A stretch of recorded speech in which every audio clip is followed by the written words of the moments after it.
Welcome back into the Sports Source. This segment brought to you by A.G. Hines Company. Supply chain issues, shortages, delays. As the globe still deals with COVID, those are words we've all come to know, unfortunately. The big box stores know those words because they're getting killed by the shortages because they have to take the product they do get and spread it to 500 stores from Topeka to Schenectady. Not A.G. Hines Company. They've got 100 years of connections of suppliers that bring in the best building materials in East Tennessee, and they're not spreading it anywhere. They're keeping it right here, Hines Street in downtown Knoxville. Get down and visit them. I promise you, they've got more of the best building materials than anyone else in town right now. Start your do-it-yourself project with A.G. Hines Company, just as your great-granddaddy probably did. Okay, let's welcome in the next two members of our panel. Right there, Bob Hodge. Right there, Chuck Cavaleras, two longtime sports writers in this market, two original members of the Sports Source. Thank you for being here. Low these many 19 years. This is our Hot Read segment. Two questions, one for each pairing.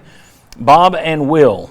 Some of the questionable guys for UT indeed played yesterday. And kudos to all those guys, first and foremost, who went out there and battled.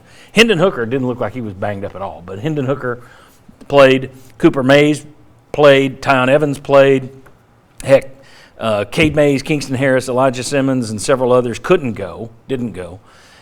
Cade Mays, Hooker, Evans, and Cooper Mays, who I mentioned earlier, they were all still in the game at the end, which I thought was interesting.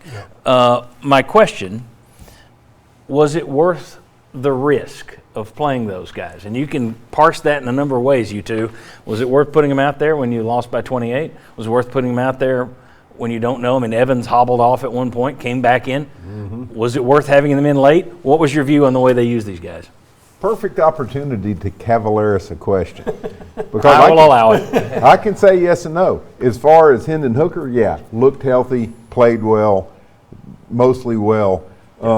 Cooper Mays came and went at least one time. I saw he was out of the game. It was Tyon Evans is the one I had the biggest problem with, because I think he is probably your most explosive offensive player, and he never looked quite right at the beginning, and then having him in at the end. Yeah. At the end of that game, if I'd had to turn to a walk-on running back or something, I would have done it, because I think he is invaluable to your offense. And you asked the question later, so I'm not going to answer a question. Yeah, please don't. I was about to jump ahead of myself. Don't. Well, for me, I think this is the coaching staff, recruiting wise. I do think if I come off this game, we talked about moral victory or not, I'm playing these guys, and I played these guys to be able to show a tape of going into the fourth quarter, and I can pitch this, right? Look where we are with Alabama up until the point where we didn't have enough guys on our team, and that's why we want to get you into UT. I think that was the purpose of playing these guys. This is about building the program. And how did I get my guys on there and stay competitive with Alabama for as long as possible? And frankly, if that was the real goal, that worked. And to me, putting those guys out there, you're also using it as a coaching staff to go, hey guys, we're going to try to win every game. We are not going to give up. Whatever the fans say, what everybody else says, if you're ready to go, we're playing and we're going to take it to them. And so I think all of these are cultural moves for longer term than just winning the next game or getting to a bowl game this year. You yourself said, though, put the guys out there until it's out of reach, then sit them. I would have set them. Once you're down by 21. There's never. You're out. If you had lost Hooker or Evans or Cooper Mays again in that last segment, I can tell you what we'd have started the show with today. It would have bbeen that. All right, Chuck and Josh, take a look at these numbers. On the left, it's the rushing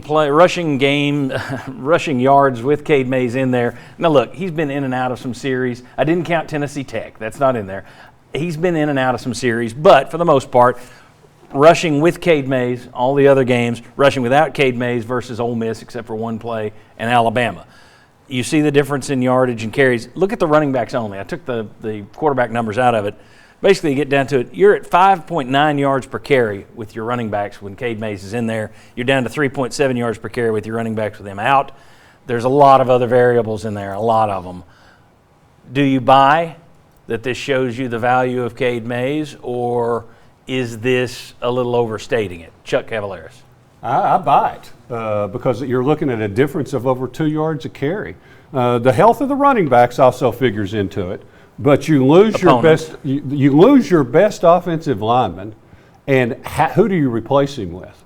I mean, it's like a double whammy there. You don't have the next guy. Former walk-on. Right, exactly. So yeah, I mean, you have to buy that. You buying that, Josh? I think the truth is probably in the middle. So is that Cavaliers thing? But the reason I say that is because Alabama's number 2 in the SEC in rush defense. I think you still would have had a big problem against Alabama's defense last night with or without Cade Mays.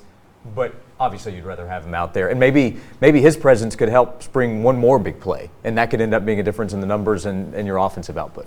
I think you can also, this isn't your question. I know, but that was the question I was going to answer earlier. Oh, I'm glad you didn't. If you'd have had it, I think Evans makes a difference in that too. I just think he's so much better than what else you have. Okay.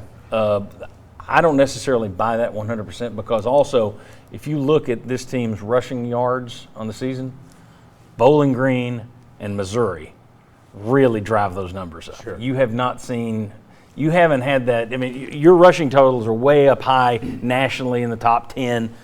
You look at those 2 games, you take those out, you're nowhere near the top 10. Those 2 games slant the numbers too. That said, I do think we've seen a difference without Cade Mays. I went into, when he went down, I was thinking, I don't see a first-round pick here. I don't know that I still see a first-round pick, but I do now realize, ooh, you take him out of there and you miss him. He's valuable. Well, and that's the difference. When you saw him come out of the Ole Miss game, the running game had some success. You had 0 success after he's out, and it has to be all Hooker, basically. Yeah, exactly. And then you gave up a bunch of sacks. So I mean, he was very key in that Ole Miss game. So the before and after in that game was very apparent. Yeah.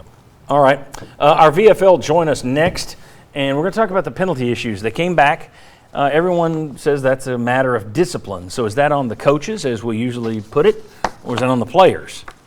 We've got 3 players who will probably say players, I don't know. And then we got one former player who was also a former coach.